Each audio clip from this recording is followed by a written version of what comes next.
Appa Amma, it's my turn to give you back. Ananya's Nana Nani Homes, a paradise for senior citizens in Coimbatore.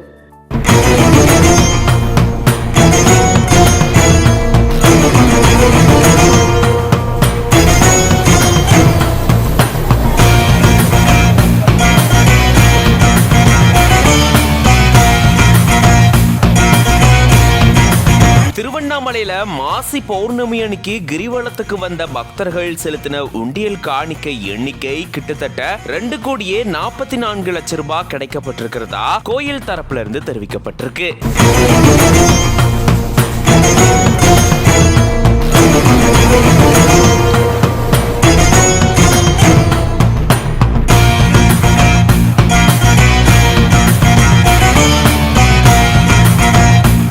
கடந்த பிப்ரவரி 23ஆம் தேதி மாசி பௌர்ணமியை முன்னிட்டு கிரிவலம் போறதுக்காக லட்சக்கணக்கான பக்தர்கள் திருவண்ணாமலை நோக்கி வந்திருக்காங்க. கிட்டத்தட்ட 12 லட்சத்துக்கும் மேற்பட்ட பக்தர்கள் கிரிவலத்துல பங்கெடுத்துக்கிட்டதா சொல்லப்படுது. அப்படி கிரிவலத்துல பங்கெடுத்துக்கிட்ட பக்தர்கள் இங்க அண்ணாமலையார தரிசனம் செஞ்சதுக்கு அப்புறமா உண்டியல் காணிக்கை செலுத்திருக்காங்க. இந்த சூழல தான் இப்போ அந்த அன்னைக்கு பக்தர்கள் செலுத்தின உண்டியல் காணிக்கை எண்ணும் பணி கோயில் திருக்கல்யாண மண்டபத்துல நடந்திருக்கு. இந்து சமய அறநிலையத்துறை இணை ஆணையர் ஜோதி அவர்களுடைய தலைமையில இந்த உண்டியல் காணிக்கை எண்ணும் பணியானது நடந்திருக்கு. கிட்டத்தட்ட 200க்கும் மேற்பட்ட பணியாளர்கள் உண்டியல் காணிக்கை எண்ணும் பணியில ஈடுபடுத்தப்பட்டிருக்காங்க. இந்த காணிக்கை எண்ணும் பணி முடிவுல தான் பக்தர்கள் மொத்தமா 2,44 லட்சம் ரூபாய் ரொக்க பணம் செலுத்தி இருக்கிறது தெரிய வந்திருக்கு. இது தவிர 165 கிராம் தங்கமும் 1060 கிராம் வெள்ளியும் பக்தர்கள் உண்டியல் காணிக்கையா செலுத்தியிருக்காங்க. ஒவ்வொரு மாசமும் பௌர்ணமி தினத்தன்னைக்கு பக்தர்கள் திருவண்ணாமலைக்கு வந்து திருவண்ணாமலையை சுத்தி இவங்க கிரிவலம்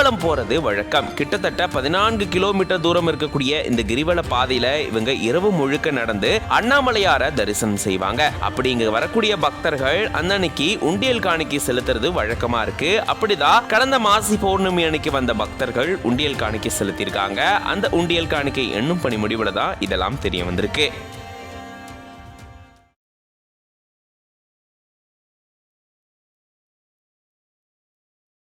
Dear Appa Amma, it's my turn to give you back. Ananya's Nana Nani Homes, a paradise for senior citizens in Coimbatore.